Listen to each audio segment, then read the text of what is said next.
Great, I want to take you through a little exercise that I call the Valkyrie Lunge. Now, it is a lunge with a whirlwind strike or a whirlwind swing, whatever you want to call it.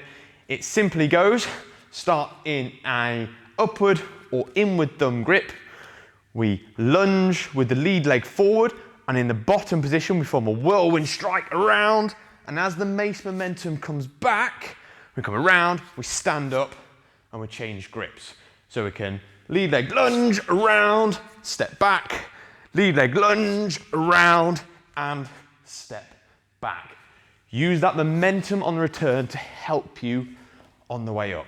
And for a real challenge, perform 100 of those reps, consecutive, no rest. I'll see you soon.